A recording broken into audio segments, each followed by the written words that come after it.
ahogy roppant a bőröm, és az a fájdalom, amit akkor éreztem, nagyon rosszul esett, mert nem erre számítottam. Igazán föl se fogtam én ezt, hogy most én abban reménykedtem, hogy ez majd x idő múlva ez meggyógyul, egyebek, csak ahogy teltek az idők, vagy a hetek, úgy kiderült, hogy ez nem úgy van. Nekem nagyon megmaradt a kórházban az első nap, amikor bekerültem. Emlékszem rá, hogy pont nyári szünet volt, végeztem 9-kel a gimnáziumban, és 11-kor este csörgött a telefon, hogy akkor na irány Pestre. Nagyon rosszul éltem meg. Hát és akkor jöttem rá, hogy ez a 33, akkor nem azért krisztusikor, hogy ilyen dű, de jól hangzik, és hogy ez egy szép, meg gyönyörű élet, hanem ez egy nagy szívás. A transzplantáció világossá vált számunkra, hogy csak ez az egyetlen egy útja annak, hogy a lányunk újra egészséges legyen. Ki kell mondani, azért én 42 éves koromban meghaltam, urak. Hölgyeim, ahhoz képest elég jól érzem magam, úgyhogy...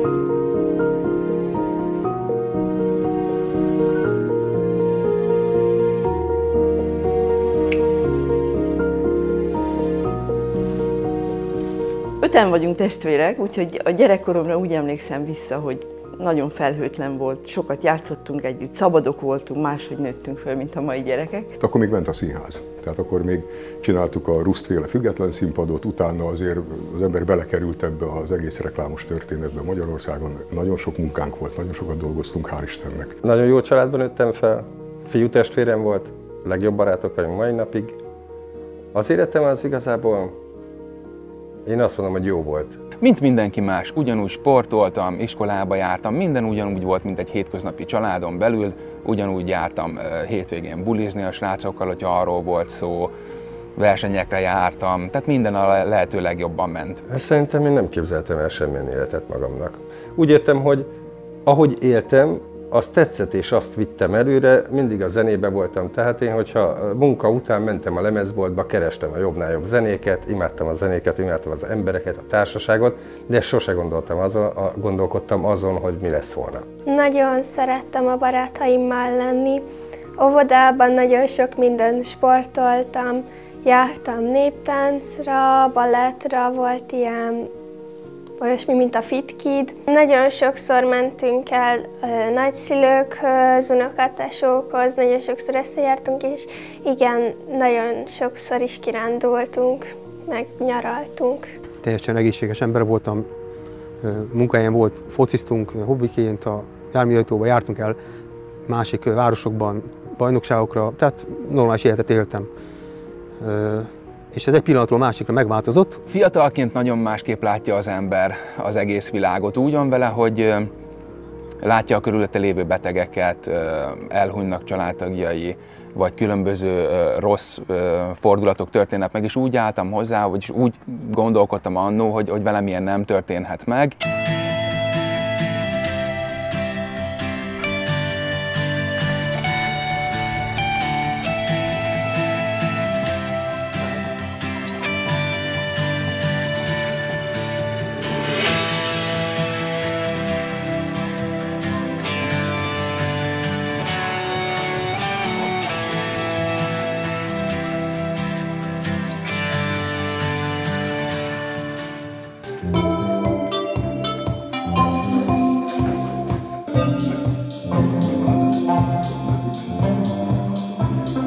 Akkor voltam beteg, amikor nem akartam suliba menni. Vagy dolgozni. Tehát olyan igazi betegségem szerintem nem volt. Legalábbis betegség tudatom se nagyon. 11 éves voltam, amikor elkezdtem éjszaka bepisilni. És ennek az okát nem tudtuk igazából. Nem tudtam állni. Fájt a gyomrom, fájt a hasam, valami fertőzés, vagy nem tudom mi volt. Az ultrahangos doki rám nézett, azt mondta, hogy magának policisztás veséje van. Mondom, mi van nekem? Az én betegségem alapvetően egy autoimmun betegség, amit akkor még senki nem tudott, hogy mi. Tehát én mentem az utcán, köhögtem nagyon, akárhol voltam, köhögtem nagyon, mentem dolgozni, mert betegnek nem éreztem magam, csak hogy állandóan köhögök, és így alig akar kijönni, meg ha ki is jön, szóval nem volt jó. 8 évesen elkezdtem kosarazni az iskolában, és akartak versenyre vinni, és ezért kellett sportorvosi vizsgálat, és ott vittünk vizeletmintát is, abból kiderült, hogy magas a fehérjeürítés, és nem tudták, hogy mi a baj, mert a kreatinin szinten pedig jó volt. Onnantól kezdve, amikor itt a Hetényi kórházban szintén megvolt a kivizsgálás, elvittem a kislányt a vizsgálat után a iskolába, de majd csörög a telefon, feleségem hív, hogy hívtak a kórházba, hogy azon nyomban vigyük vissza a gyermeket a Hetényibe. Na akkor tudatosult bennem is, és szerintem bennünk is, hogy itt komoly a baj. Hát nekem 29 éves koromban jött ez a betegség, ez egy autoimmun betegség, ritka betegségek közé számít, és abszolút nem vesére jelentkezett először, hanem gyomorfájdalmakra. A betegségem 13 éves koromtól kezdődött, addig egy nagyon boldog, kiegyensúlyozott gyerekkorunk volt, tanyán, szabad élet, 4-en voltunk testvérek, azt csináltunk, amit akartunk, motoroztunk, és akkor ez a motorozás tett idáig, ahová jutottam, mert ugye megfáztam. Eljutottam egy olyan szintre már, hogy egyszer köhögés közben vér volt a kezembe, és akkor már, hogy elmegyek inkább orvoshoz, megnézzük, hogy mi van. Jött egy hirtelen magas láz, és akkor jött a véres vizelet, jött a vesederék fájdalom, meg úgy minden, a levertség, a gyengeség. És akkor beküldtek ide a Hetényi Géza kórházba, és akkor ez gyerekként ez nem volt olyan kellemes, hogy én kórházban vagyok, és mindenféle injekciókkal, mindennel ugye kezeltek, meg infúziókkal, amit hát akkor nehezen viseltem.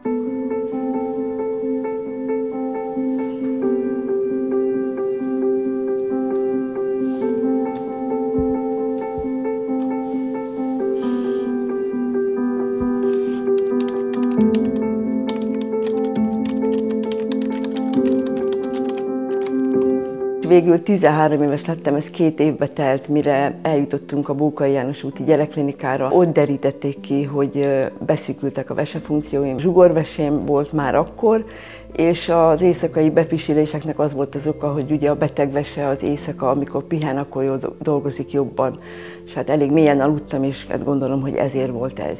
Én 23-24 évesen lettem beteg.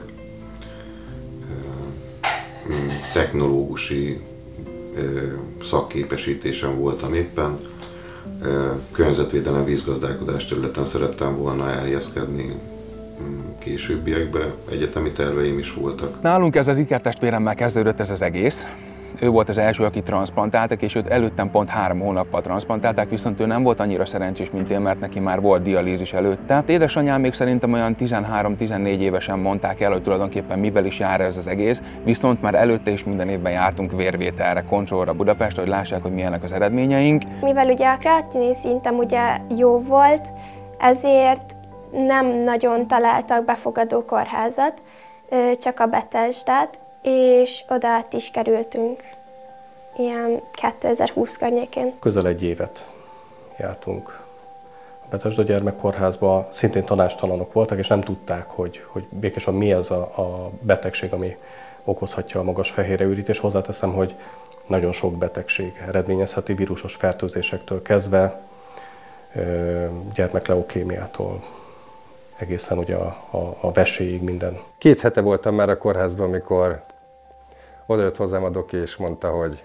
jó híre is van, meg rossz. A jó hír, hogy tudjuk mi a baj, a rossz meg, hogy ez egy Goodpasture-szindróma nevű betegség. Most nem nagyon jelen van, ezért ráment a tüdőmre, ráment a vesémre, tehát a tüdőm az még nagyjából tudott regenerálódni, de a vese nem. Volt egy vesebiopszia, és a vesebiopszia azt mutatta, hogy nekem nem tudom a betegség nevét. Az egy nagyon furcsa betegséget mutatott, és ott nem tudtak, és egyből elkezdődött ez, hogy kaptam rá gyógyszert is, de nem hatott a gyógyszer. Aztán átküldtek minket a Semmelweisba. Ott is nagyon sokáig vizsgáltak, de azért még elküldtek egy genetikai vizsgálatot Németországba. Én 1300-as kreatinin szinttel járkáltam, hát 110-115 a normális, de a szervezet ezt hihetetlen módon tolerálta, és mondták, hogy hát van még fél éve.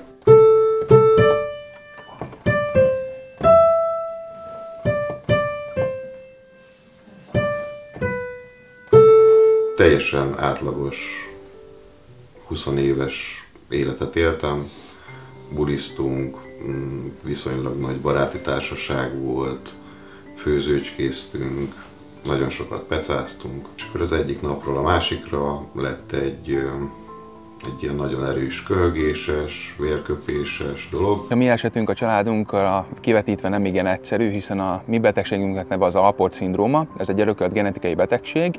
Még mamámnak a testvére ebben elhunyt 18 évesen, mert akkor még nem volt annyira fejlett az orvostudomány, hogy ezt tudják korrigálni. Arra emlékszem, hogy benfeküdtem a kórházba, és egyszer anyukám úgy jött be hozzám, hogy ki volt sírva a szeme. 16 éves voltam, amikor szembesültem azzal, hogy én mennyire is vagyok beteg. Ezt gyógyszerrel lehet kezelni, de hogyha vese átültetés vagy vesetranszplantáció lesz, akkor is újra kialakulhat, és ezért anyáik is nagyon meg voltak kiadva, hogy mi lehet. Én még annyira nem realizáltam, mert még kicsi voltam. Nem voltunk vele tisztában, hogy a vesének a betegsége akár a gyermek életébe is kerülhet. Engem személy szerint sokkolt, és maga a tudatlanság is, hogy mi az, ami okozhatta ezt a problémát, mit tudunk annak érdekében tenni, mi mint szülők, hogy ez ne így legyen. Az Árkosi doktor úrhoz jártam, innen is csókoltatom, zseniális ember. És mondta, hogy fél év múlva maga itt fog kikötni. És akkor bementem, körbenéztem, akkor még a Margit kórház volt. És benéztem a folyosóra, láttam ezt az egész, hát számomra science fiction. És csak azt éreztem, hogy ki innen. Hárman vagyunk testvérek, akkor már valószínűleg tudták, hogy mi is örököltük ezt a betegséget.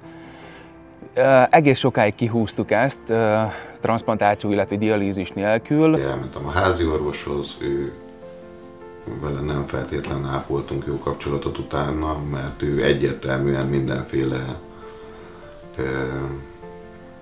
különösebb vizsgálat nélkül azt mondta, hogy ez tüdőrák, és hogy ez így, nagyjából ez így be is fejeződik. Az én betegségem, ez ugye az Alport-szindróma, ez azzal jár, hogy párhuzamosan romlik a hallás, illetve a látás, illetve a vesefunkció, és hogyha romlik a vesefunkció, akkor nincs megfelelő kiválasztás, ergo felgyülemlik benned a méreganyag, meg csökken a hemoglobin számod is, ami fáradékonysághoz vezet, és nálam igazából ez volt jelen. Ott azt mondták a kórházban egy reggeltől estig tartó teljes kivizsgáláson, hogy bent kéne maradnom, mert valószínűleg nagy a baj. De hogy mi, azt senki nem tudta. Azt tudták, hogy a veseértékekkel vannak problémák. Egy vérvétel után én ott gyakorlatilag eszméletemet vesztettem. Kiderült, hogy nem tüdőrák, hanem egy autoimmun betegség, ami gyakorlatilag a tüdőn keresztül a vesénél állt meg, és azt összességében szerintem egy másfél hónapon belül teljesen meg is állította. A párnapos kivizsgálásból 2 hét bentfekvés lett, ami azt jelenti, hogy az október 20-án történt, és november 14-én azt hiszem engem már dializáltak, mivel ez a betegség olyan rohamosan kialakult a szervezetben, hogy a 2 hét alatt a vesém teljesen tönkrement, és egyszerűen megállíthatatlan volt. Azért az embernek mindig ott motoszkál a kis ördög, hogy igazából ezzel hogy és meddig lehet élni.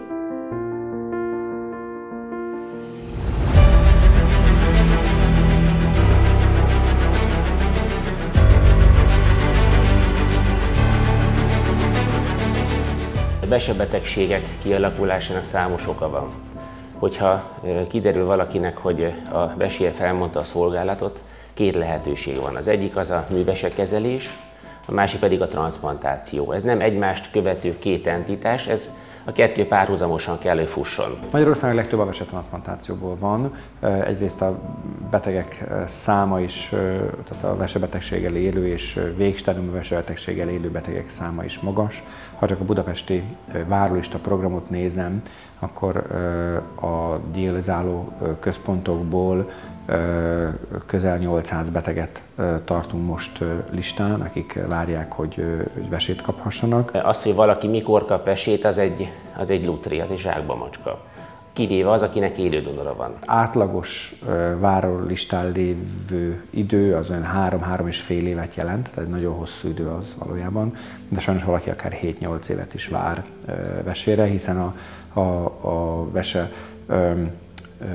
kiválasztása vagy az egyezés az nagyon sok szempontból meg kell, hogy történjen. A betegek kivirágoznak a transzplantáció után is, és amikor ambuláns kontrollra jönnek, akkor örömmel látja az ember, hogy megváltozik az arcszínük, sokkal kevésbé lesznek depressziósak, hozzák a párjukat magukkal, és elmesélik, hogy éppen melyik országban milyen halakat fognak.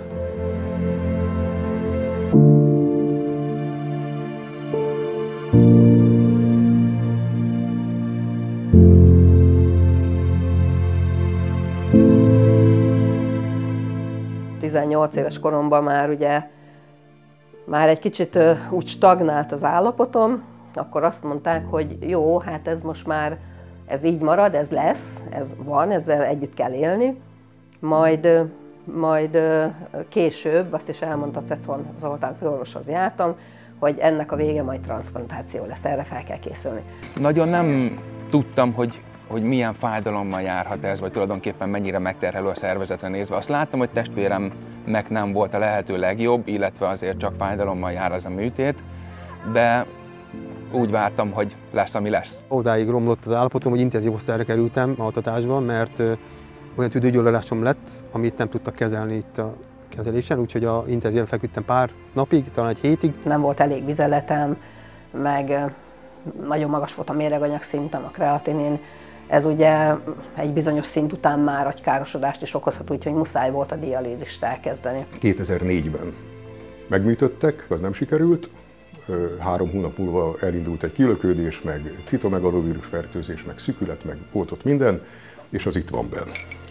Itt hagyták, ez betokolódott, és akkor jött a 4,5 év dialízis. Tudni kell, hogy ilyen 90 kg körül voltam, és kézbe hoztak ki a intenzívről.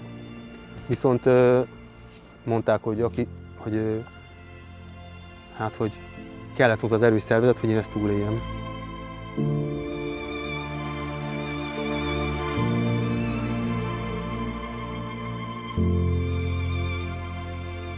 Listára is vettek tavasszal, márciusban, mert jártam dialízisre, akkor még heti 2-szer, mert valamennyi vizeletem volt. Ez nagyon gyorsan ment, amin nagyon meg is lepődtünk. Márciustól 3 hónap telt el, és júniusban kaptam vesét, az első vesét. Beszűkültek a vesefunkcióim, és ugye 40 g-os fehérje diétára fogtak. Én ezt akkor megértettem, hogy én akkor tudok időt nyerni, ha ezt a diétát betartom. Mikor kiengedtek bennünket, akkor azt mondta a szegedi 2 orvos, hogy éljen ugyanúgy, mint eddig élt, éljen mindig a mindennapnak, és ne foglalkozzon, hogy majd mi lesz, meg hogy mi volt, mindig csak előre menjen.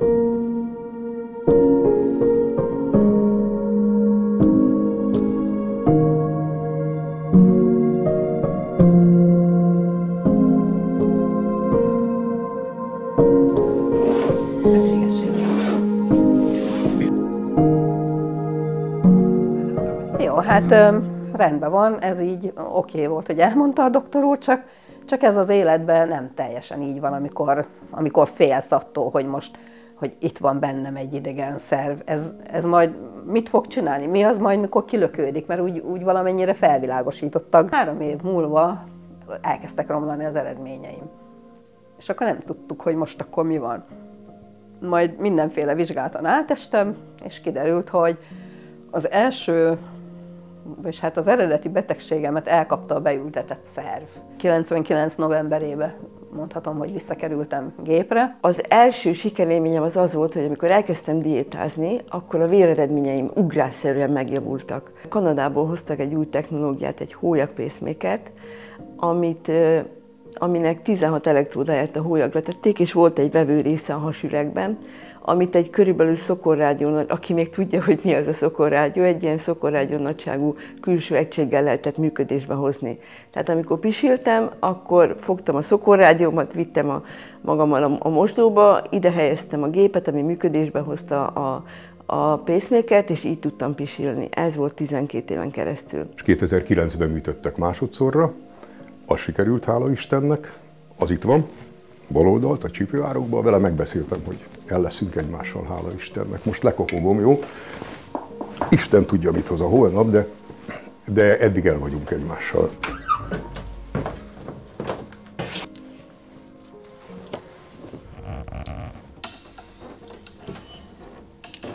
Mindig nők vették körül. Mégis gondot okoz neki. Így nem okoz gondot neki. Hogy kérje meg a nagy ő kezét?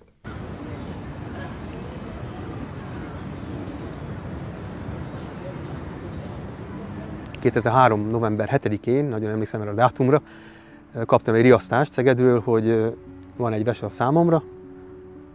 Ez egy hétfői nap volt, és sajnos előző héten pénteken én influenzai oltást kaptam, ezért Szegeden nem vállalták a műtétet. Engem ez így nem érintett meg lelkileg, valahogy éreztem, hogy ez most nem nekem szólt.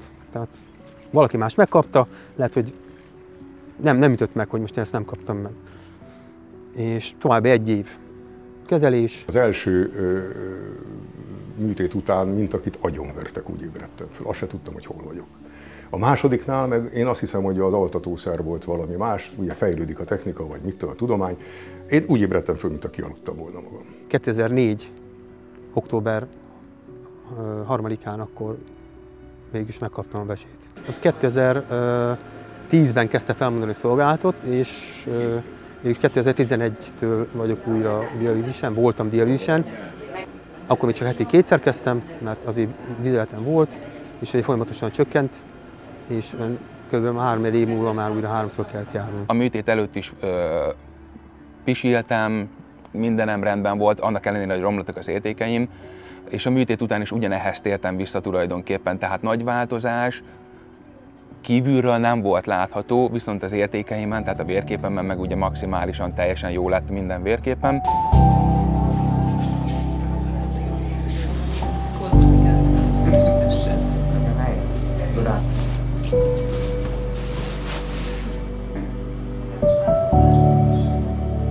Fiatalon én nem voltam dialízisen, tehát azt nem tudtam, hogy milyen. Most ugye dialízisre járok, és teljesen másképp látom ezt az egészet. 2015-ben kaptam egy új vesét, mert az 11-ben leállt, ugye a dialízis újra, akkor 4,5 évig jártam, előző ciklusban 4 évig jártam majdnem, vagy 3 évig, így 8 év összesen körülbelül. Eltelt mondjuk 1-2 év, és már annyira magas volt a kreatinin szintem, meg azt hiszem, hogy a GFR szintem is, hogy muszáj volt elkezdeni a dialízist. 93-4-ig tudtam még húzni dialízis nélkül, de romlottak az eredményeim, mindig egyre rosszabbak voltak, és akkor nagyon érett a transzplantáció, és hát a dialízis. Van egy műtét, én ide a nyakamba kaptam egy kanült, azon szűrték ugye át a véremet, ez ilyen 4 óráig tart körülbelül. Nem fogadtam el. Ezt szerintem soha nem fogadtam el, és ez a dialízisre való járás, meg ez a fajta életvitel, ez nekem kb. Egyenértékű volt azzal, hogy akkor már minden mindegy. Jártam a kezelésekre, fölkerültem a transzplantistára 2003-ban, évelején. Sehogy nem akartam oda járni, hát egy bizonyos 3,5 év szabadság után vissza megint egy kötött program, de már akkor hétfő, szerda, péntek, heti 3-szor kellett menni 4 órában. Nem biztos, hogy sokan ezt tudják, de ez megviseli az embert, és nem kicsit viseli meg, hanem nagyon, és nem úgy, hogy egyszer csak kapsz egy nagy pofont, és akkor lefekszel a földre, hanem így az a pofon, az a nagy pofon, az nagyon lassítva érkezik, és így nyom le a földre. 8 hónapig jártam dialízisre, de az elsőt azt soha nem fogom elfelejteni.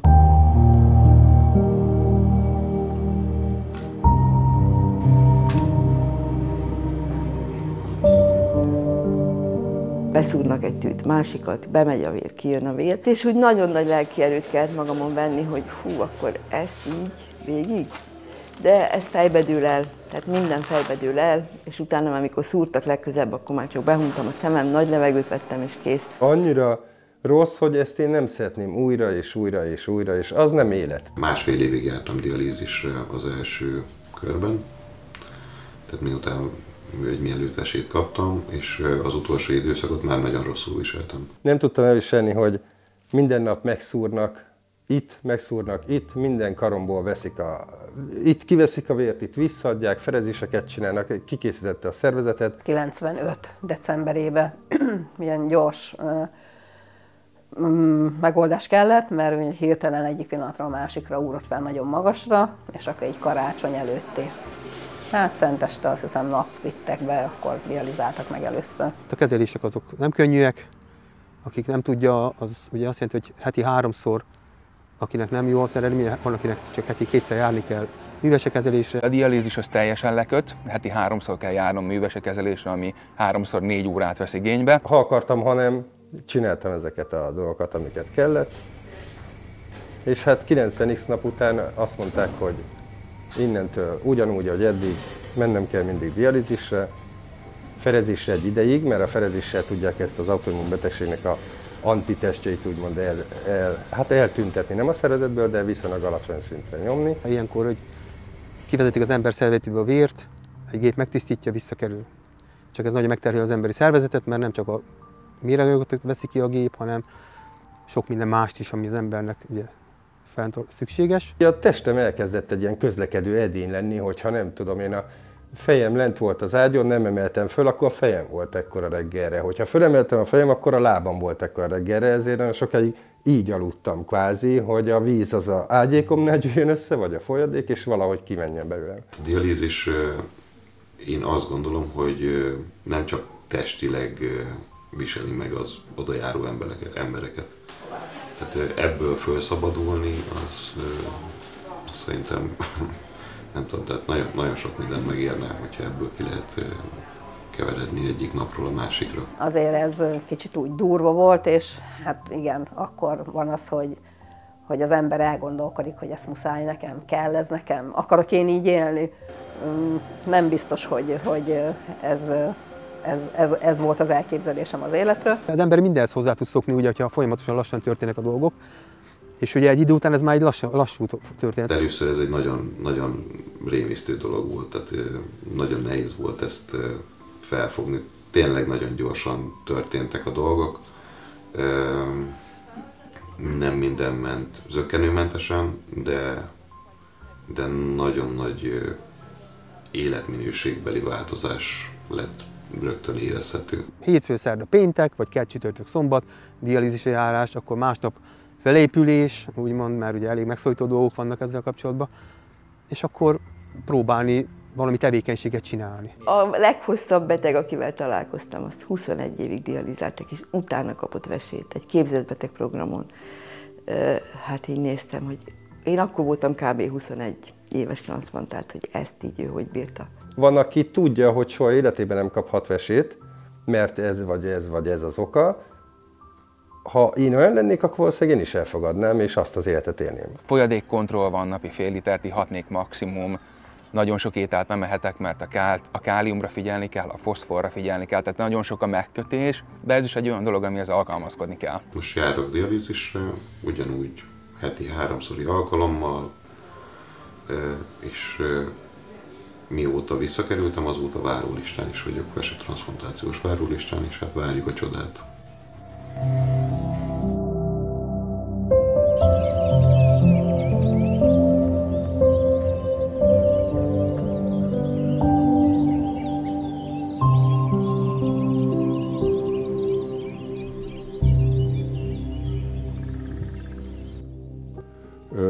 Nem a dialízis a nehéz, most azt mondom, hanem az öltözőben, meg itt-ott azokat a sorstársakat végignézni. Most idézőjelben mondom, hogy elviselni. Akik tájékozatlanok, nem kérdeznek, össze-vissza beszélnek, belerodjantak ebbe az egészbe, és az ember próbál segíteni, hogy csináljon valamit. legyen már egy hobbija. Tehát ne úgy élje az életét, ami amúgy is van, hát azzal nem lehet mit kezdeni, majd föltörlöm. Tehát azzal nem lehet mit kezdeni. Nem voltak körülöttem hasonló korosztályból betegek, tehát nem nagyon volt kivel megbeszélni, tapasztalatot cserélni ezekről a dolgokról. Az idősebb betegek meg már teljesen magukba voltak fordulva. Tehát nekik valamilyen szinten kilátástalan volt, hogy már csak a dialízis által tudják fenntartani az életüket. Én az a fajta beteg, vagy dializált beteg vagyok, aki utána olvassa a dolgoknak, illetve próbál minél több helyről informálódni. Tudatosan akartuk, hogy mindent tudjon. És napi szinten beszéltünk erről a problémáról, talán így könnyebb is volt neki feldolgozni és tudatosulni belülről benne az, hogy ő mégis milyen betegségben szenved. Például a dialízisre én azt hittem, az valamilyen technikai dolog, egy kütyű.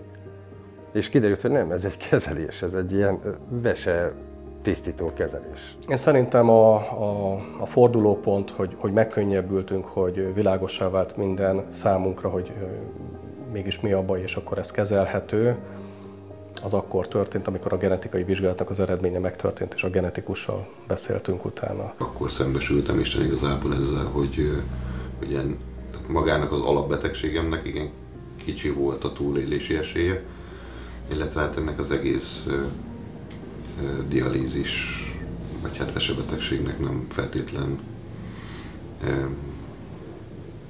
jó kimenete lehet. Ha elmondják előtte, ez az egyik lényeg, ami ugye nagyon fontos, hogy kérdezzen a beteg. Mondják el, hogy mi vár rá, akkor sokkal egyszerűbb. Nincs, a félelemnek a dugóját kihúzzák. 2 orvos maradt meg innen a belgyógyászatról. Az egyik a Tischler doktor, a másik pedig a Deák doktor. Ők ketten voltak, akik effektív foglalkoztak velem. Annyira nem tudták ők se, hogy mi ez a betegség, mert akkoriban regisztráltan 7 darab ember volt Magyarországon ezzel a betegséggel, amiről így tudtak.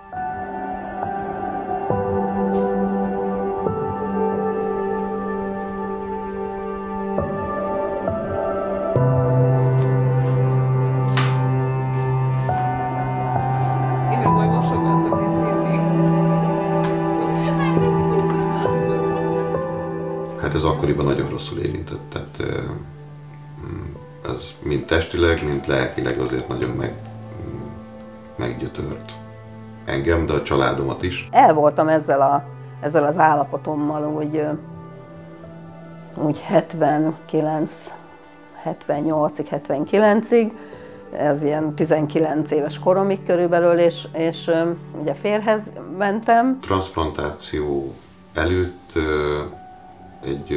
volt akkor egy tartósabb kapcsolatom. Ő nagyon sok mindenben segített ennek a betegségnek a leküzdésébe, de sajnos utána az teljesen más irányba terelődött az életünk. Azt mondta a férjem, hogy mondtam, hogy nekem milyen betegségem van, és hogy lehet, hogy nem is tudok gyereket szülni, meg stb. Mondta, hogy nem baj, majd együtt ezt megoldjuk. És ez úgy jól esett, hogy mégis van olyan ember, akinek ez elfogadható. Önmagában ez az egész dialízis és transzplantáció körüli dolgok, ezek úgy megviselték az akkori kapcsolatot. Ellenben a transzplantáció után megtaláltam a feleségemet, aki mindig válvetve, teljes mértékben kiállt mellettem. Én azt gondolom, hogy az mindenkinek nagyon nagy segítség, hogyha legalább egy olyan ember van mellette, aki ebből egy picit ebből a melankóliából egy picit próbálja kimozdítani, és ez akár csak egy séta, vagy bármi, csak ami egy kicsit elvonja a figyelmet. Így már utólag vicces, de akkor azért nem esett annyira jó, hogy nagyon lemorzsolódott a úgymond baráti társaság. Én a mai napig azt vallom, hogy akkor abban az időszakban derült ki, hogy Isten igazából kik is a valódi barátaim.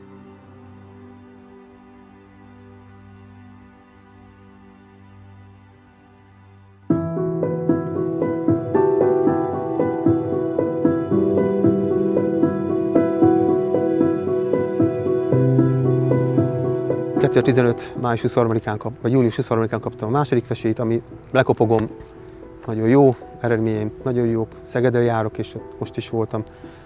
A doktornő mondta, hogy teljesen jó a vese. Éppen benn voltam Szolnokon a műveseállomáson kezelésen, mikor Rédli főorvos odajött hozzám, és megkérdezte, hogy mit csinál a hétvégén, ez egy pénteki nap volt, és mondtam, hogy hát még nem tudom, de valószínűleg otthon fog tevékenykedni, és mondta, hogy mit szólna, ha kapna egy vesét. A transzplantáció világossá vált számunkra, hogy csak ez az egyetlen egy útja annak, hogy a lányunk újra egészséges legyen. Hát megmondom őszintén, nem telt el olyan nap, amikor ne arra gondoltunk volna, hogy mi legyünk azok, akik egyből oda tudják adományozni számára azt a vesét, ami neki nélkülözhetetlen. Apa egyből fel is ajánlotta a vesét, és minden rendben volt, de azért felkerültem a listára is, hát ha onnan hamarabb kapok esetleg vesét, de aztán végül nem jött, úgyhogy apától kaptam vesét.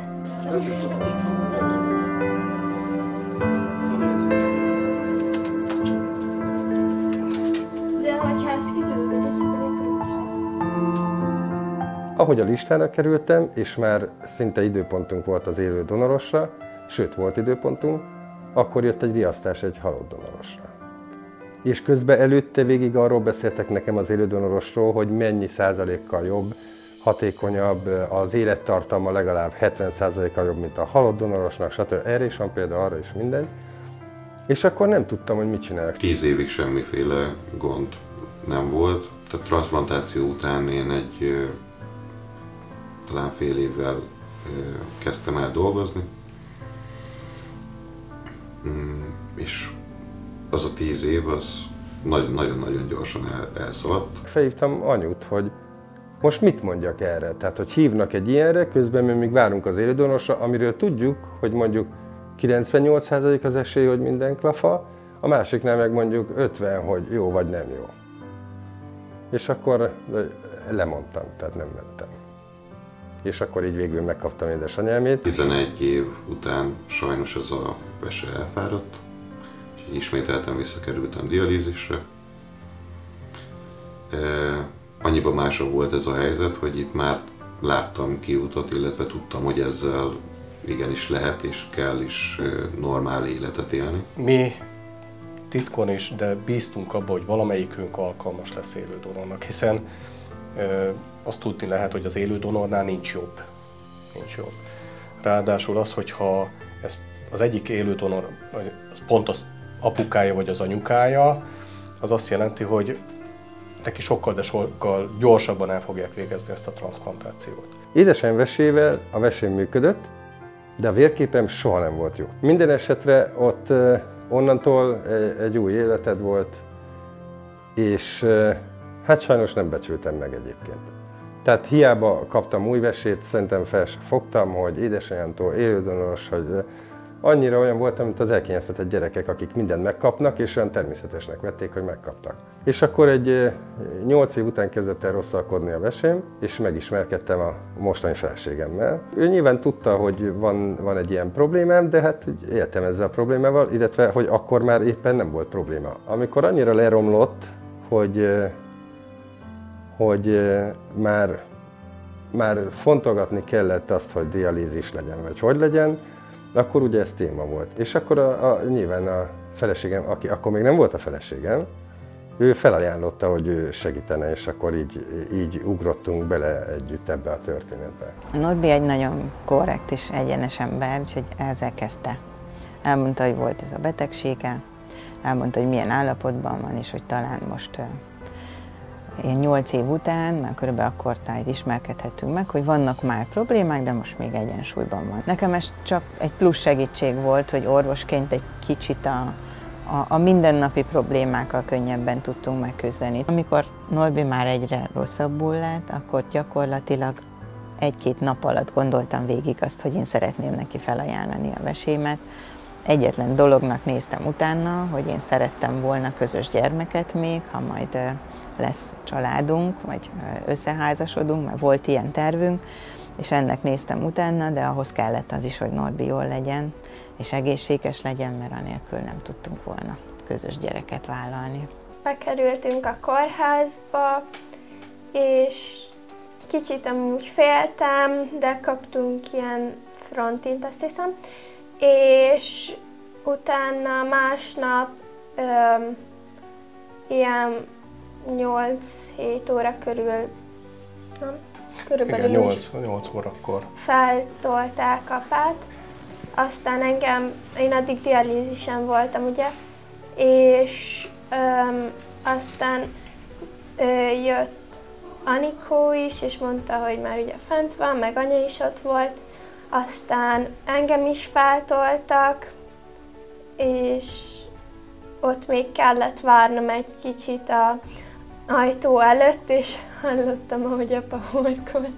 És igen. És akkor egy kicsit megnyugodtál már, igen, ugye? akkor így kicsit megnyugodtam, hogy még életben van. Hát ez egy borzasztó időszak volt. Igen, egyébként szerettük volna úgy, mert itt még nem volt szó dialízisről az esetemben. Nagyon rosszul voltam már, nem voltak jók az eredményeim, de dialízis még nem jött szóba, és szerettük volna ezt az egészet akkor már úgy megcsinálni, hogy ne is legyen dialízis, hanem hát kvázi folytatódjon akkor az új élet. A hegedűs doktornő nincs már itt a nefrológián, és akkor ő, mikor megműtöttek április 1-én, akkor bejött hozzám látogatni, és Budapestre, és akkor hozta nekem ezt a macit. Egy csoki volt még a nyakába kötve, egy marcipán csoki, és akkor mondta, hogy erre nagyon vigyázzak, mert ez ő, aki mindig figyel engem, és mindig vigyáz rám.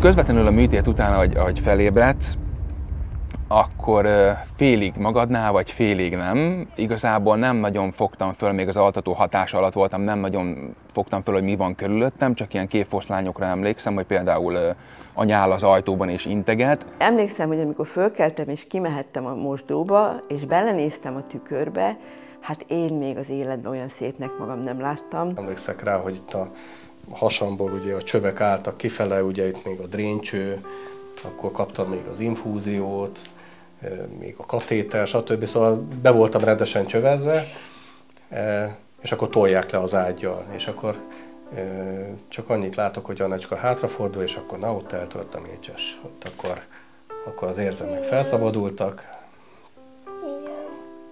Úgyhogy hát nagyon örültünk neki. Akkor tényleg úgy sikerként éltük meg, hogy az a 3 év, amit előtte végig szenvedtünk, mert ez lelkileg mind a kettőnket, mind a 3-unkat megviselt, ott azért tényleg olyan érzés szabadult, hogy túl vagyunk rajta, megvan, amiért eddig szenvedtünk.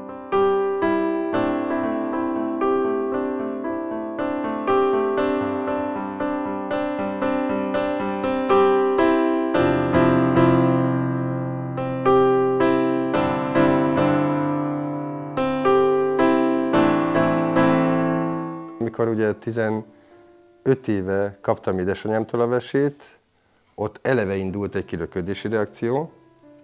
Ott 3 hétig voltam kórházban. Na hát a Timivel meg eleve egy héten belül már otthon voltunk mind a ketten egyrészt.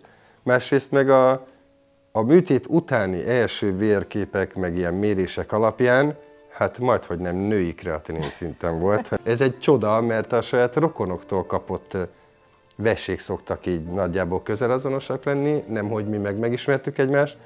A világ 2 másik feléről származunk, és tökéletesen egyezünk ilyen genetikailag. Hugó, mert április 1-én Hugó nap volt, és olyan, nem tudom, most divat-e még, nem is akarom már megtudni, hogy amilyen napon kaptuk a vesét, arról a napról, vagy arról a névnapról nevezzük el a sajátunkat. Amikor kitolták, akkor ugye a műtőszobából, akkor úgy megnyugodtam, hogy jól van, és akkor szóltam az egyik, ott aki ott kitolta is, egy ilyen bácsinak, hogy apa jól van, és mondta, hogy jól van is. És úgy jól megnyugodtam, minden rendben van. A nyugalom az tényleg akkor volt teljes, amikor letolták, és mert újra már a műtét után együtt voltunk. Akkor már tényleg nem úgy éreztük egymást, hogy apa és lánya, hanem mintha testvérek lennénk. Mondhatom azt is, hogy vesetesok vagyunk azóta, úgyhogy látjuk egymás gondolatait most már, hogy ugyanaz a szerv van mind a kettőnkben, így van. Úgyhogy szerintem ez nem, eddig is szoros volt a köztünk lévő kapcsolat, de úgy gondolom, hogy innentől kezdve még szorosabb.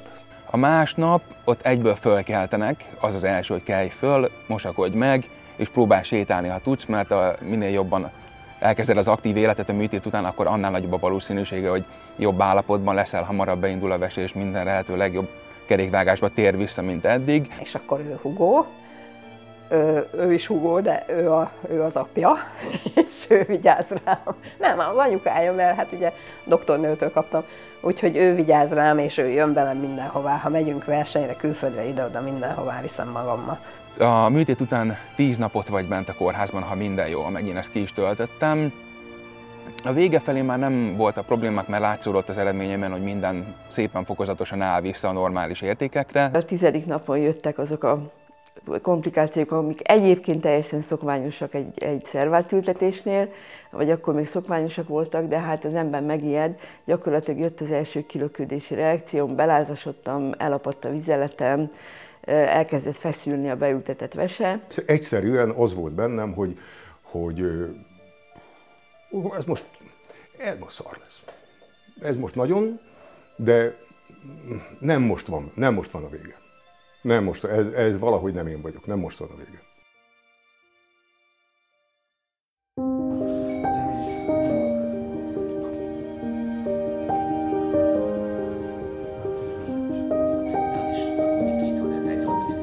Azt tudtuk mondani, hogy egy donor 7 embernek segíthet. Tehát a vese, a máj, a hasnyálmirigy, a szív, a tüdő, a szaruhártya, az erek, ezek mind-mind alkalmasak transzplantációra. Azt gondolom, hogy az életben nincs biztos pont, mert aki nem transzplantált, azzal ugyanúgy történhet bármi jó is, meg rossz is, mint azzal, aki transzplantált. Ez egy esély, ez egy lehetőség, aminek a végeredménye az nem csak a gondozó orvostól, hanem nagy mértékben a transzplantált betegtől is függ. Általában Magyarországon ebben a centrumban, így fogalmazok, ebben a centrumban egy ilyen 24-26 élődonoros pár vett részt veseátültetésben, ez a tavalyi évben elért a 40-et. Aki sokáig volt dializálva, az pontosan tudja, hogy mit kap egy jól sikerült veseátültetéssel.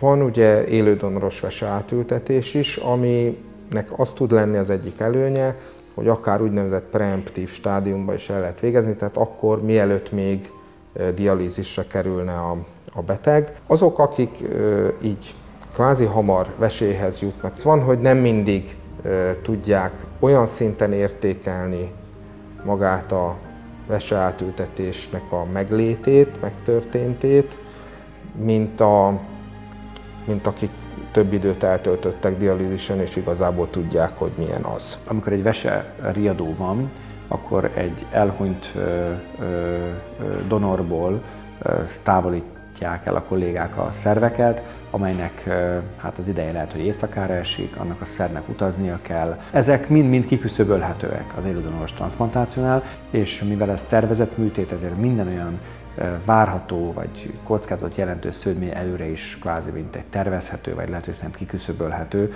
amely mondjuk egy kadáver vagy elhunytból származó donor esetében mondjuk nem is térképezhető fel előre.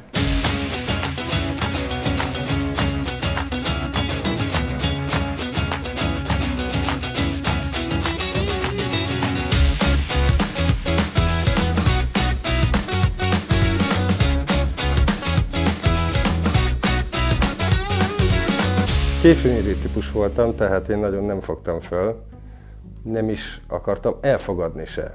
Tehát, hogy mondtak bármit, egyszerűen csak az egy gátolt meg, hogy én máshogy tegyek, hogy képtelen voltam rá. Amikor már mondhatjuk úgy, hogy mondjuk felfogtam, hogy valami nagy baj van, akkor meg nem tudtam elfogadni azt, hogy nagy baj van, és hogy ezzel ezek járnak. Nem dőlt össze a világ. Az a baj, hogy ez súlyosbodott. Ugye, ahogy a kreatinin szint emelkedik, úgy megy el az ember energiája, és tudtam, hogy ezen át kell menni valahogy. De érdekes módon egy percig nem gondolkodtam azon, hogy ott maradok, vagy hogy én nem jövök ki ebből. Ugye az immunszupresszív gyógyszereknek is van egy depresszív hatása, és én nem tudtam ezt akkor, de teljesen depressziós voltam. Az első körben volt, ott egy ilyen több hónapig tartó, igen, nyugodtan nevezhetjük depressziónak, és onnan a család és barátok azok, akik ki tudtak zökkenteni. Ez a depressziós időszak, amiről beszéltünk, ez nagyban ebből is adódott, amikor szembesítettek ezzel a történettel, hogy ennek, tehát az alapbetegségemnek igen kicsi a túlélési esélye. Körülbelül olyan állapotban voltam, hogy itt ültem itthon, a férjem most dolgozni volt, így körbenéztem a lakásba, és elkezdtem sírni. És nem tudtam, hogy mi történik velem. Hát mondom, nem igaz, hát végre van egy jó vesém, tudok pisilni, minden rendben van, akkor most nem kell dialízisre járni, akkor most mi bajom van? Van, aki gátlástalan lesz, és a nővéreket olyan szemmel nézi, hogy közben nem is mondom. Na. Szóval borzadályos dolgokat lát az ember, és lát olyat is, amikor bejön egy fiatalabb srác, akkor még ugyan majdnem annyi idős volt, 40 tájéken. Bejön egy srác, bekötik neki a kinyitja a laptopot, dolgozik, kész, vége az egésznek, köszönöm, pusz, és elmegy haza. És akkor nézem, hogy na, ilyen is van, de jó. Na hát ez egy kis birodalmam.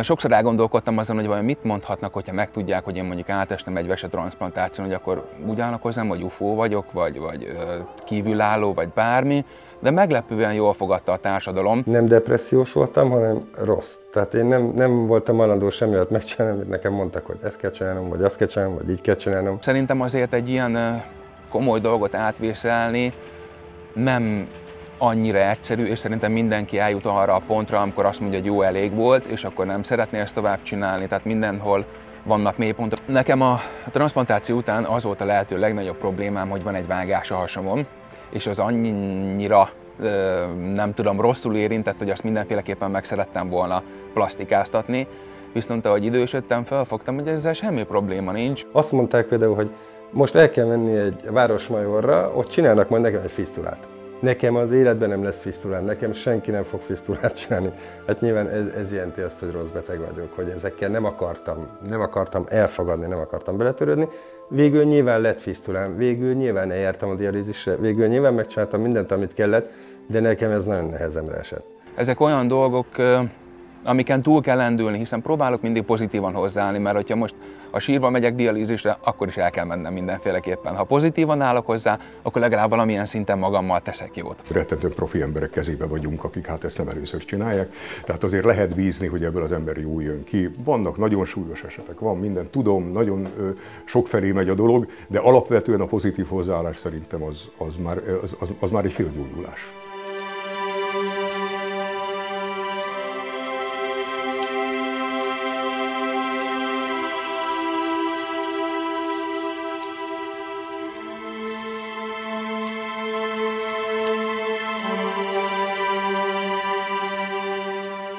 Én azt gondolom, hogy az embernek az alapvető természete az nem változik meg egy ilyen történéstől sem.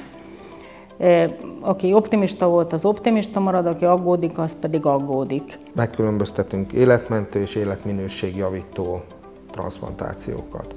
Ugye ilyen az életmentő a májátültetés, hasonlóan a szív-tüdő átültetéshez, hogy nincs igazán alternatíva, tehát a megoldása a májátültetés. A vesénél ugye alternatíva a dialízis kezelés, ami azt is jelenti, hogy nagyon sokan nem jutnak veséhez, hiszen jóval többen vannak dialízisen, mint vesetranszplantáltak. Nincs elég szerv, hogyha lehet így fogalmazni, donorszerv, mint amennyire szükség lenne. Ha valakinek mondjuk például nem sikerül a veseátültetés, vagy egy picit megérzi azt, hogy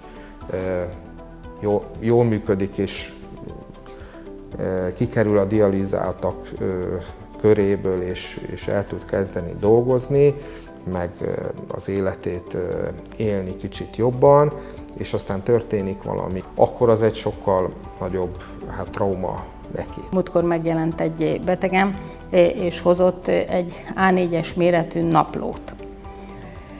És azt mondta, hogy ő minden nap ír egy oldalt ebbe a naplóba, és hogy ő ezt jól teszi-e. Úgyhogy lehet, hogy csúnya voltam, de amikor megkérdezte, hogy folytassa ezt így, akkor azt mondtam, hogy ne. Most ide az oldalra írjunk egy nagy X-et, és innentől kezdve csak akkor írjon bele valamit, hogyha azt pozitívnak érzi.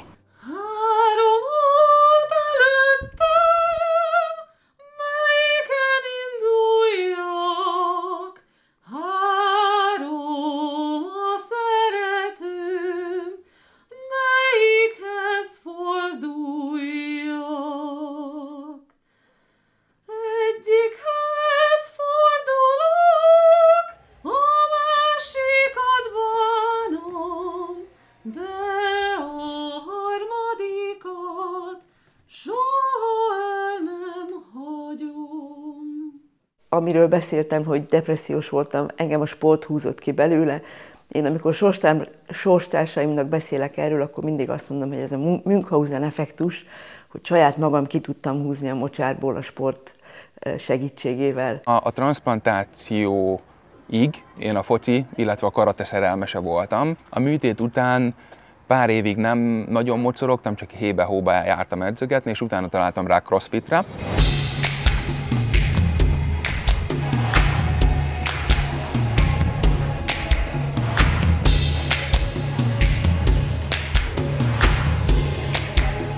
...2014-ben találkoztam az atlétikával, és onnantól kezdve csak az atlétika felé kacsingatok, ami annyira jól sikerült, hogy azóta is itt edzek Szolnokon Ecseki Dániel kezei alatt. Találkoztam egy lánnyal, aki akkor jött haza Manchesterből a szerváltültetettek világjátékáról, és mesélt nekem arról, hogy van ez a sportmozgalom a szerváltültetetteknek, és hogy rendszeresen szerveznek versenyeket. Hát én mondtam a férjemnek, hogy el kell oda menni, úgyhogy elmentünk, ez egy 3 napos rendezvény volt, vittem magammal a pingpongütőmet, a fürdőruhámat, az úszódresszemet, mert hogy mondták, hogy lesz úszás is, bár akkor még nem mertem vízbe menni, mert azért egy fél éves transzplantált voltam.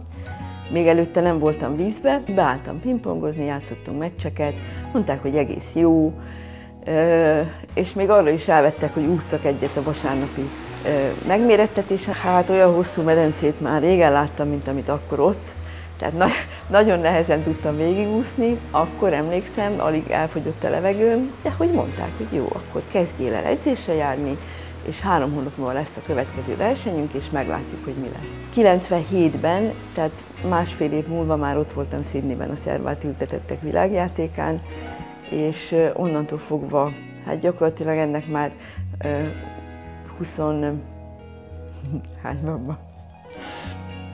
Hány éve?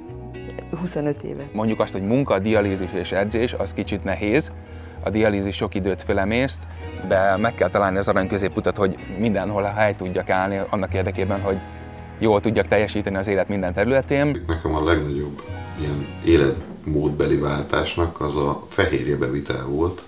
Tehát ez a húsoknak a teljes megszorítása volt, főleg a legelején. Mindenféle húsételt nagyon szerettem akkor is, és ez óriási váltás volt, hogy igenis valamilyen szinten egészségesebben kell étkezni, és hogy mindenre jobban oda kell figyelni.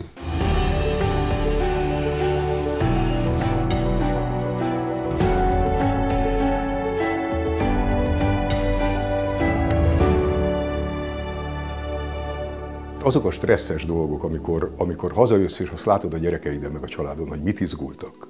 És amikor följöttem a lépcsőn, és akkor azt mondtam a műtét után, hogy el se tudtam volna képzelni, hogy én most fölszaladok. Hogy ugyanúgy fogok működni, mint előtte. Tehát akkor volt egy ilyen érdekes pillanat, hogy Jézus Mária, mit éltek ezek át? Meg fog oldódni, Hiszen annyian élnek még így, hogy volt rossz, most majd jön a jó. Mindig nem lehet rossz. Ennek valamilyen szinten egyszer jónak kell lenni, csak ki kell várni türelmesen. És ha nincs türelem ehhez, akkor nincs gyógyulás. Kell a család először is, ugye, aki ezt mind türelemmel viseli, és segít tényleg mindenben. Van egy nagyon jó barátnőm, és például neki az apukája ugye hozott minket vissza Szolnokra, amikor hazajöttünk. Meg például családban apának az unokatesója vitt fel minket. A család az egy összetartó kapocs, ők mindig ott vannak, hogyha bármilyen problémám van, rájuk mindig tudok számítani. A barátok, ők is szintén mindig mellettem álltak, illetve nyilván az orvosok és az egészségügyi dolgozók nélkül ma nem lehetnék itt, tehát nekik örök hála, hogy ezt lehetővé tették, illetve még a mai napig is lehetővé teszik, hogy én itt legyek, hiszen dialízis nélkül szintén nem tudnánk most itt beszélgetni. Sokkal, de sokkal nehezebb lett volna, hogyha a családunk részéről, szüleim részéről, feleségem szülei részéről, testvérei részéről nincs meg ez a támogatás. Úgyhogy nagyon-nagyon sokat köszönhetünk mindenkinek ahhoz, hogy mégis egy sikeres transzplantáció következett be. Én mindig úgy voltam, hogy a végéig kell csinálni.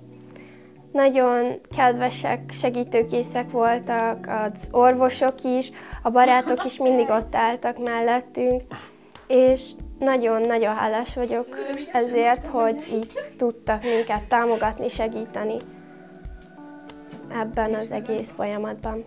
Nemrég ismertük egymást, tehát összesen egy másfél év volt a transzplantációig, de ahogy az ember ezeket a napokat átéli a szerelmével, és látja, hogy nincs jól, hogy nem tud aludni, hogy szenved, hogy napról napra rosszabb, ez egyszerűen ez egy olyan döntés volt akkor, hogy onnantól kezdve engem senki le nem tudott volna erről az útról már terelni, és azt gondolom, így utólag visszagondolva, hogy egy semmiség. A családnak nagyon, nagyon fontos a szerepe, azt gondolom. Független attól, hogy most éppen a családfőről beszélünk, a feleségről vagy a gyerekekről. Bárkinek lehet vesebetegsége.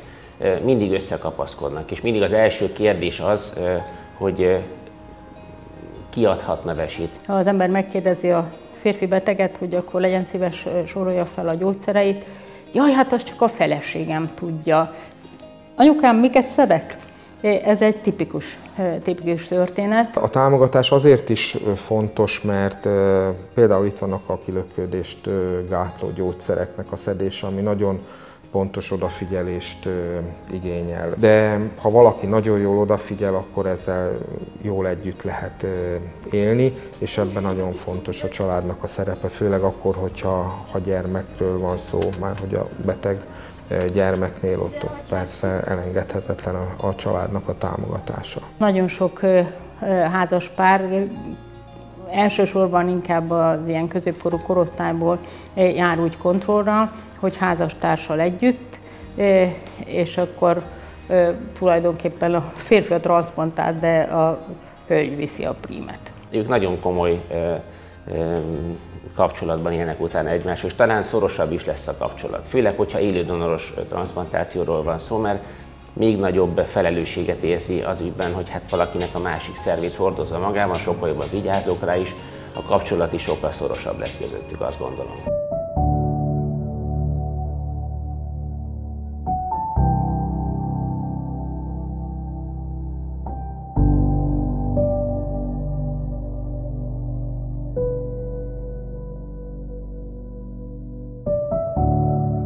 Sokszor volt halálfélelmem, illetve ez még nem is halálfélelemnek mondom, inkább ez a jövőkép hiánya. A halál gondolata az nem csak, hogy gondolat, hanem meg is érintett. Én azt gondolom, hogy ebben nem szabad belemerülni.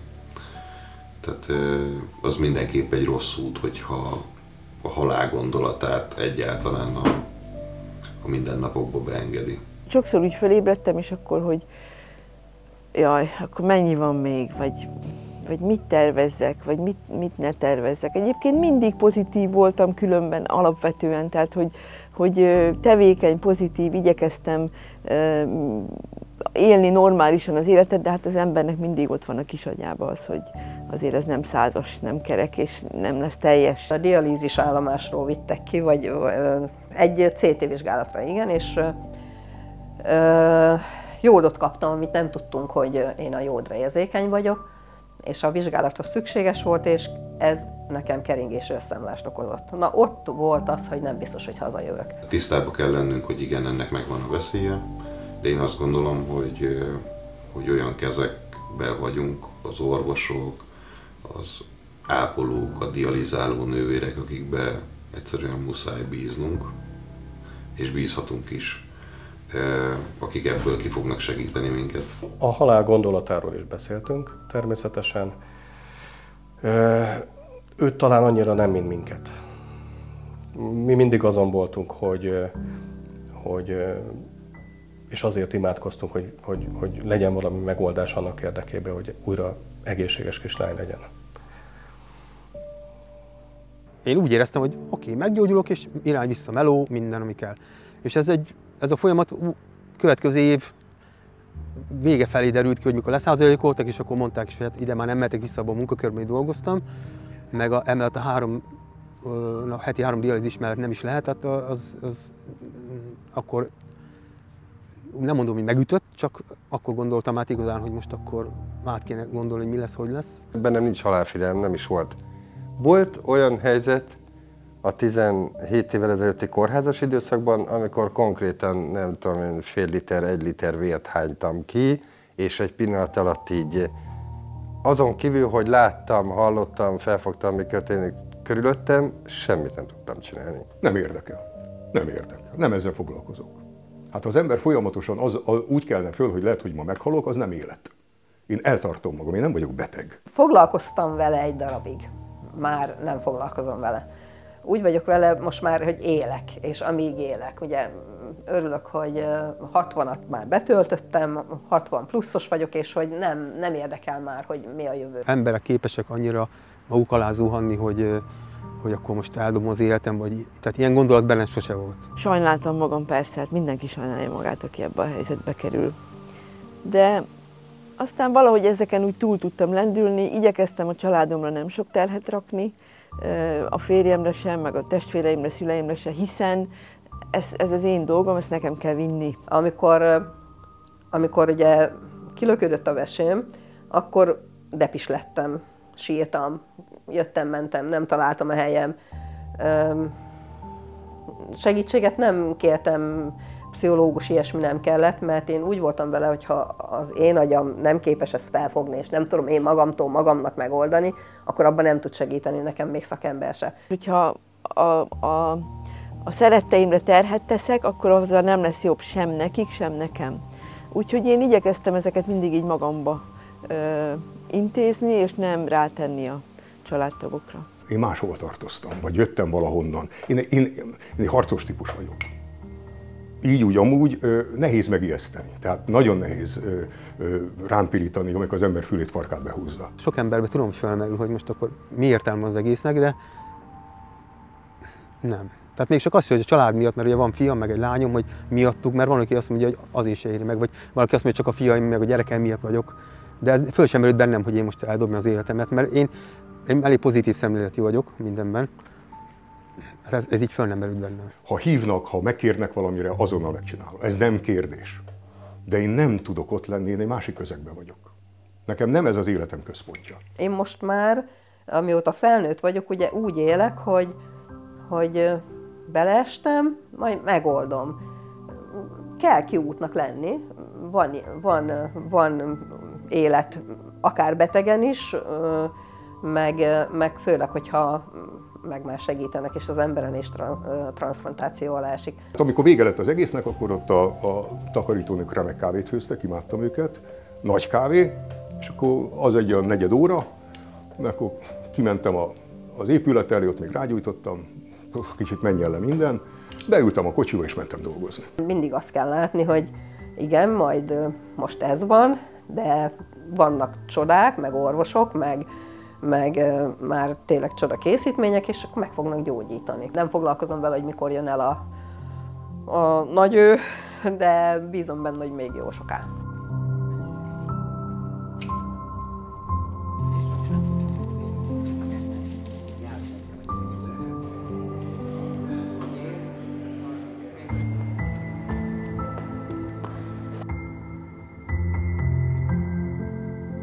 És a betegség tudatot egy idő után, ha nem is ki kell ölni belőlük, de azon a szinten mindenféleképpen meg kell szüntetni, hogy ez gátolja őt abban, hogy mindig ezzel foglalkozzon. Szerintem az egy fontos dolog az orvos részéről, hogy ne mindig annak azt a hangsúlyt fektessük bele ebbe az egész dologba, hogy ő beteg, hanem azt, hogy ő meggyógyult, de nem kell mindig ezzel foglalkozni.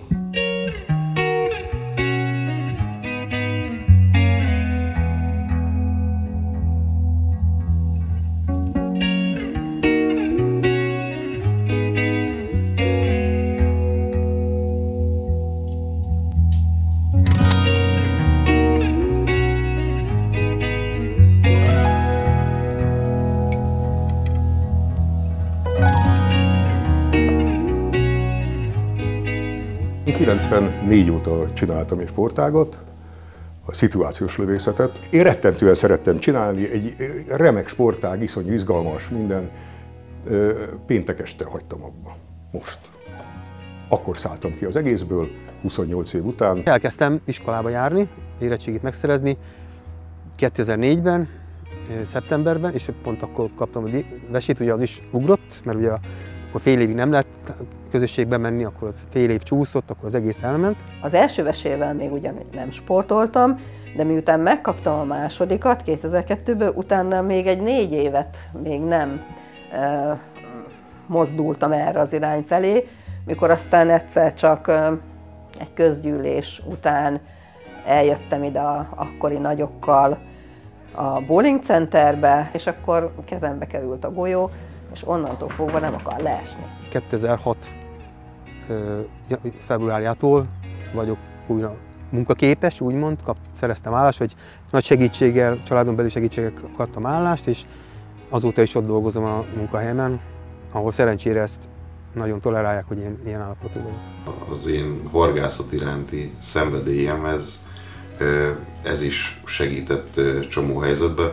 Nekem nem is feltétlen ez a maga tevékenység, a horgászati sport, vagy nevezzük bárminek is, hanem inkább a vízparton töltött idő az, ami engem teljes mértékben kikapcsol. A betegség, amikor ez így kiderült, ugye akkor nagyon sok mindent abba kellett hagynom, és aztán így dialízis miatt sem folytathattam nagyon, de akkor így nem is jártam nagyon iskolába, szóval akkor így a balettot is abba hagytam egy kis időre. Sokat gondolkodtam ugyan ezzel kapcsolatban, hogy a gyerekvállalás mennyire lenne jó számomra, hiszen a genetikai betegség az örökölhető az én részemről. Valamit ki kell találni, az ember lefoglalja magát.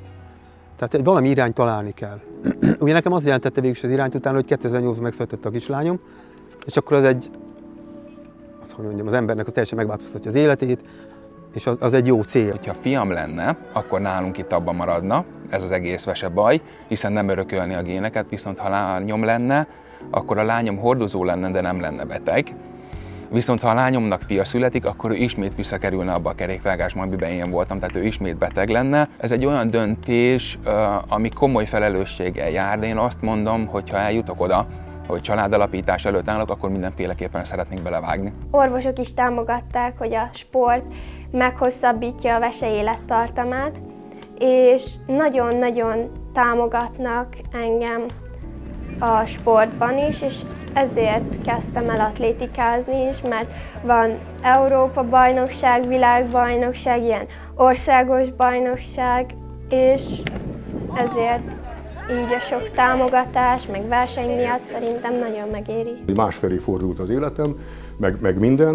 Én rettentően szerettem mindig fával dolgozni.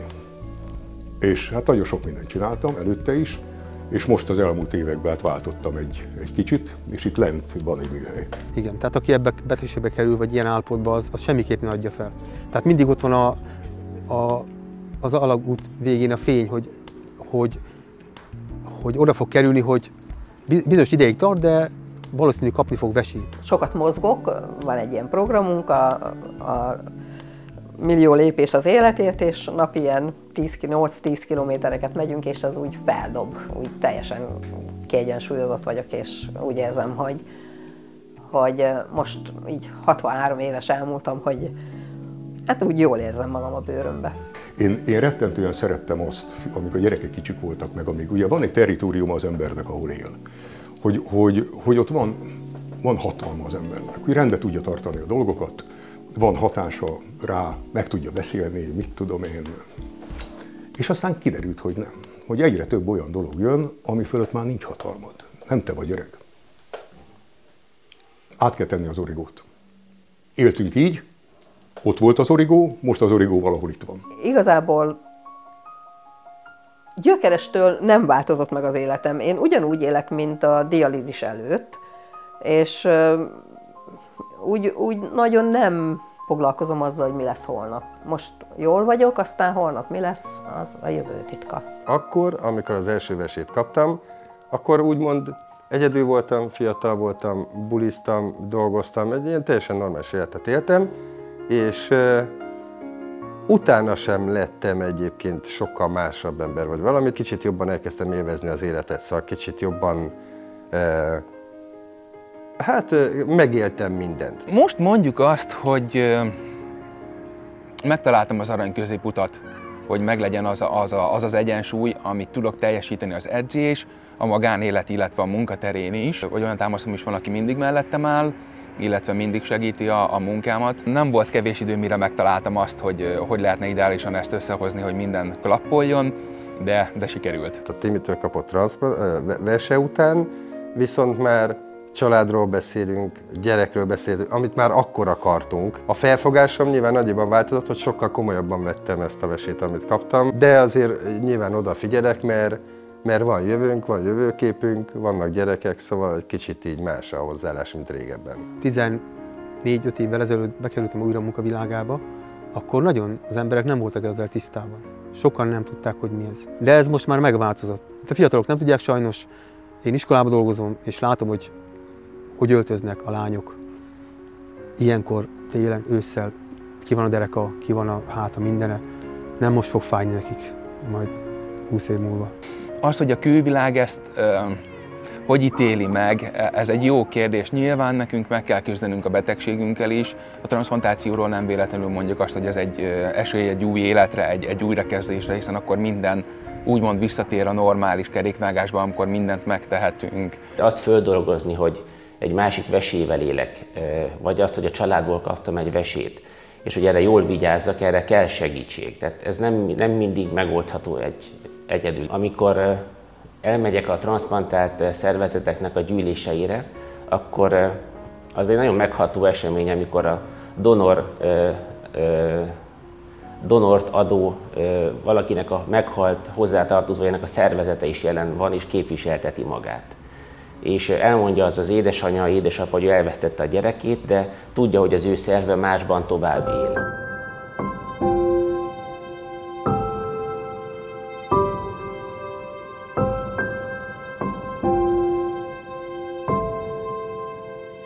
Gondolkodtam rajta nagyon sokat, de fiatalként ezt fölfogni, hogy tényleg egy másik embernek a szerve van benned, és azt tart életben, nem egyszerű dolog felfogni. Amikor kijöttem a kórházba, volt egy olyan gondolatom, hogy megkeresem. És én azt is tudtam egy véletlen folytán, hogy pont Szolnokon vették ki ezt a vesét, és biztos, hogy meg tudtam volna találni, ha nagyon akarom, ez még ugye a 90-es évek közepe. A bennem lévő vese az enyém.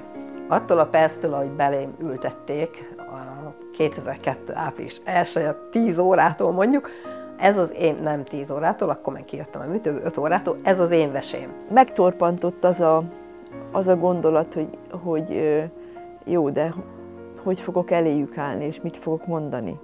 Tehát, hogy őket nagyon nagy veszteség érte, hiszen elvesztették a szerettüket, én meg életet kaptam. Nagyon rendbe kell ezt tenni szerintem magában már transzplantáció előtt az embernek, hogy valakinek a halála miatt tudsz gyakorlatilag te élni. Ez nagyon sokáig bennem volt, Mindaddig, amíg 8 évvel ezelőtt a Fiumei úti Sírkertben nem találkoztunk egy donor családdal, és odajött ez a család. Ők talpig feketében álltak ott, és rögtön tudtam, hogy ők a másik oldalt képviselik. És én mondtam neki, hogy nagyon örülök, hogy eljöttek, mert hogy végre valakinek élőben tudom azt mondani, hogy köszönöm, még akkor is, hogyha ők nem az a család, de hogy valaki a másik oldalról. Mérhetetlen hálával tudok visszagondolni arra az emberre, akitől én az első és majd remélhetőleg a második vesémet is megkapom, de tovább én ezt nem nagyon szeretném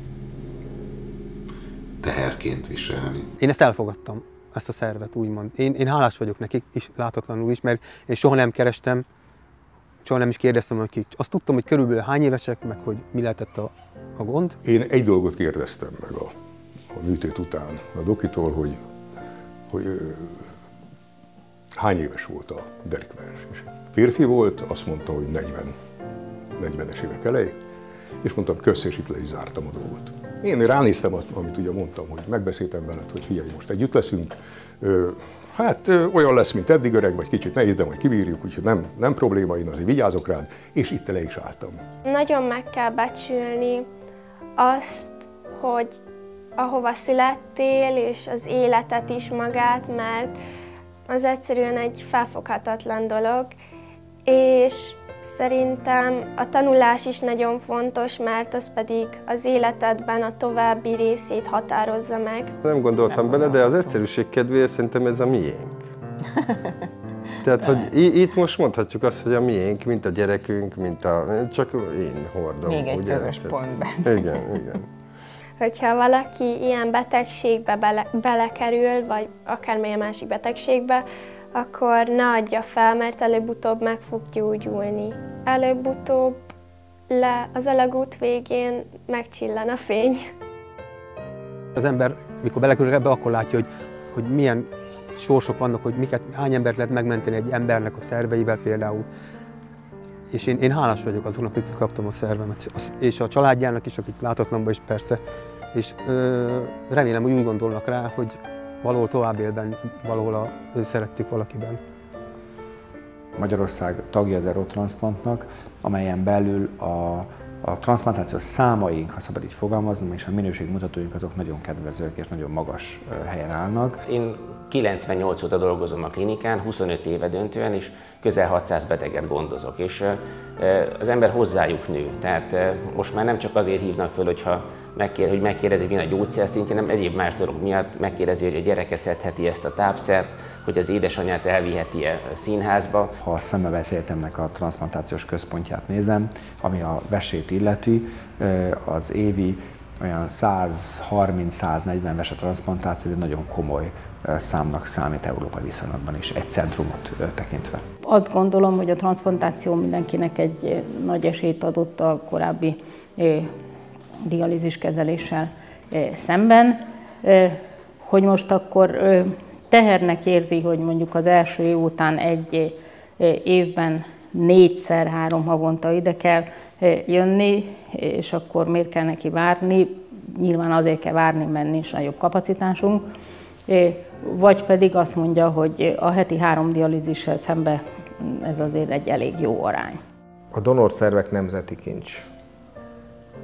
Ezt nyilván orvosként, meg az etikai kódexet, meg mindent az ember, ha maga előtt lát és követ, akkor ezzel úgy is viselkedik, azon felül, hogy tudjuk, hogy ez egy emberi szerv. Tehát az egy nemzeti kincs, amit jól kell felhasználni, jól kell vele sáfárkodni. Egyébként azt tudniuk kell nyilvánvalóan a betegeknek is, akik kapják a szervet, hogy főleg, hogyha halott donorból származik, hogy azért valakinek meg kellett halnia.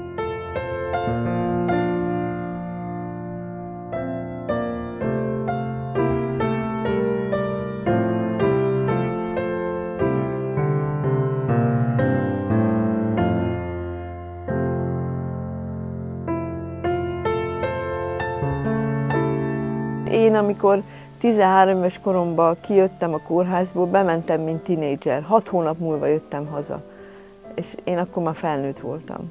Én onnantól fogva tényleg csak a fontos, hangsúlyos dolgokra figyeltem, és arra, hogy hogy maxoljuk ki a lehetőségeinket. Ha egyszer végleg le kell adni a kulcsot, és visszanézek, akkor azt mondom, hogy nem hagytam ki semmit. Így most visszagondolva, vagy most 31 évesen teljesen másképp látom ezt az egész helyzetet, hiszen az egész életem változott meg a transplantációval. Nem mondom azt, hogy könnyű felfogni fiatalként, de meg lehet próbálni, de nem biztos, hogy sikerül mindenkinek. Főleg most a második transplantáció után egyre jobban célom van, hogy valamit csináljak. Tehát nem magamnak, a gyerekeimnek, utódaimnak, hogy valamit nyújtsak, hogy lássák, hogy én csináltam valamit. A kutatások azt bizonyítják, hogy a beültetett szerv túlélését az életmód nagyban befolyásolja, és a rendszeres mozgás akár 30%-ot is hozzáadhat egy beültetett szerv túléléséhez. Nézzetek rám, én most 27 éves vagyok, ennek az 1/3-át én már annak köszönhetem, hogy az életmódom olyan, amilyen, hogy helyesen táplálkozom, hogy rendszeresen sportolok, mert hogy ezt te tudod hozzátenni. Sokkal nagyobb jelentősége van azoknak a szép napoknak, amit akár együtt tudunk tölteni. Tényleg ez bármivel, egy kis apró sétába, bármivel kimerülhet. Akkor, amikor az ember kap egy ilyen másik szervet, bennem az történt, hogy úgy végigment egy pár dolog az agyamba. Hogy mi éri meg és mi nem. Kivel kell foglalkozni és kivel nem. Hova teszünk energiát, hova nem. És nem bírom elviselni a slendriánságot, a tehetségtelenséget, a beleszarást. Nem, egyszerűen fölbosszant. De akkor hangot is. Hát nem lehetek egy kellemes ember ilyenkor, de ez engem nagyon nem érdekel. 16 év telt el onnan, hogy elkezdtem a 40 g-os fehérje diétát, és 32 éves voltam, amikor dialízisre kerültem. És ezt azt gondolom, hogy az a tudatosság és az önfegyelem, amit meg kellett, hogy tanuljak, az ezt az eredményt hozta. Tehát gyakorlatilag én 16 évet nyertem a régi életemből. Sokkal fontosabbnak tartom a családot, a barátokat, meg a velük töltött időt, mint előtte. Meg kell küzdenünk ezzel a helyzettel, és próbálni teljes életet élni. Akik most még dialízisre járnak, és transplantáció előtt állnak, nekik kitartást először is, és soha ne hagyják fel. Mindig legyen egy cél előttük, és mindig gondoljanak arra, hogy ez csak jobb lesz. Van értelme, nem kell feladni az életünket, már csak olyan szinten se, hogy most megtörtént egy transplantáció, ha bár újra egészséges emberként élhetem az életemet, de talán kevesebb, vagy nem vagyunk kevesebbek. Sőt, én úgy gondolom, hogy többek vagyunk, hiszen ha bár az élet írja a mi történetünket, de olyan dolgokon estünk át, amin sok ember nem tudja, hogy milyen kockázatai is lehetnek. Mindenkinek van egy hátizsákja, amit kapott, és amit vinnie kell magával, de hogy ebből a hátizsákból kifelé pakol, vagy befelé pakol, ez már rajta múlik. Élni kell az életet úgy, ahogy van, és ugye nem az a fontos, hogy mi ér bennünket, hanem az, hogy erre mi hogyan reagálunk. És azt gondolom, hogy muszáj mindig pozitívan reagálni, és az adott helyzetből kihozni a lehető legjobbat. Nagy távlati terveim nincsenek, hogy 10-20 évre előre nézve. Arra előre nézve annyi, hogy 10-20 évig még éljek. Mert az a célom, hogy minél tovább éljek, hogy a gyerekeimet minél tovább lássam őket, hogy mi van velük, és remélem, hogy a vége az boldog lesz ennek a történetnek. Február 28-án volt egy éve, hogy megtörtént a transplantáció, és a feleségem sütött egy tortát, hogy ezt megünnepeljük. Úgyhogy már megvolt egy éves szülinapunk, hogy minden évben ezt ugyanúgy, mint a normális szülinapot ugye meg fogjuk ünnepelni. Ez egy új életnek a kezdete, lehet ezt mondani.